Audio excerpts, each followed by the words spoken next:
പനി വന്നപ്പോൾ അതിന്റെ കൂടെ വന്നിട്ടുള്ള ഒരു ആഗ്രഹമാണ് കേട്ടോ ഇതും. അപ്പൊ എന്തെങ്കിലും കഴിക്കാൻ ആഗ്രഹം തോന്നിയാൽ പിന്നെ അതങ്ങോട്ട് ഉണ്ടാക്കി തന്നെ, വേറെ ഒന്നും നോക്കൂല. അപ്പൊ ആദ്യം തന്നെ ഇത് റെഡിയാക്കി എടുക്കാൻ വേണ്ടിയിട്ട് ഒരു 250 ഗ്രാം ചെറുപയർ പരിപ്പ് ഒരു ചട്ടിയിലേക്ക് ചേർത്ത് കൊടുത്തിട്ട് ഒന്ന് റോസ്റ്റ് ചെയ്തെടുക്കുന്നുണ്ട്. ഒന്ന് മൂത്ത് വരണം കേട്ടോ. ഒന്ന് പൊട്ടുന്ന പരുവത്തിലായി കഴിഞ്ഞാൽ പിന്നെ നമ്മൾ കോരി മാറ്റി വെച്ചിട്ട് ഇതൊന്ന് കഴുകിയെടുത്ത് വെള്ളം ഊറ്റി കളഞ്ഞിട്ട് നമുക്ക് കുക്കറിലേക്ക് ചേർത്ത് കൊടുക്കാം വേവിക്കാൻ വേണ്ടിയിട്ട്. ആവശ്യത്തിന് വെള്ളം ഒഴിച്ചു കൊടുത്തിട്ട് കുക്കർ അടച്ചു വെച്ച് നന്നായിട്ട് വേവിച്ചെടുക്കണം. എന്നിട്ട് ഇതുപോലെ ഉടച്ചെടുക്കണം. നന്നായിട്ട് തന്നെ പരിപ്പ് വെന്ത് വരണം കേട്ടോ. ഉടച്ചെടുത്തതിന് ശേഷം ഇതിലേക്ക് മധുരത്തിന് ആവശ്യമായിട്ടുള്ള ശർക്കര പാനി കൂടെ ചേർത്ത് കൊടുത്തിട്ട് ഇളക്കി തിളപ്പിച്ച് ഒന്ന് കുറുക്കിയെടുക്കണം.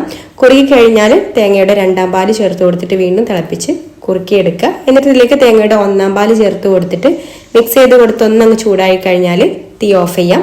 ഇനി ഇതിലേക്ക് ഏലക്കാപ്പൊടിയും ചെറുജീരകത്തിന്റെ പൊടിയും ചുക്കുപൊടിയും കൂടെ ചേർത്ത് മിക്സ് ചെയ്ത് കൊടുക്കാം. എന്നിട്ടൊരു ചെറിയ പാനിൽ നെയ്യ് ഒഴിച്ചു കൊടുത്തിട്ട് തേങ്ങാക്കൊത്തും അണ്ടിപ്പരിപ്പും മുന്തിരിയൊക്കെ വറുത്തിട്ട് നമുക്ക് പായസത്തിലേക്ക് ചേർത്ത് കൊടുക്കാം. അപ്പോൾ നമ്മുടെ അടിപൊളിയായിട്ടുള്ള ചെറുപയർ പരിപ്പ് പായസം റെഡി ആയിട്ടുണ്ട്. ഇഷ്ടമായിട്ടുണ്ടെങ്കിൽ ലൈക്ക് ചെയ്യാനും കൂടുതൽ റെസിപ്പീസിനായി പേജ് ഫോളോ ചെയ്യാനും കൂടി മറക്കല്ലേ.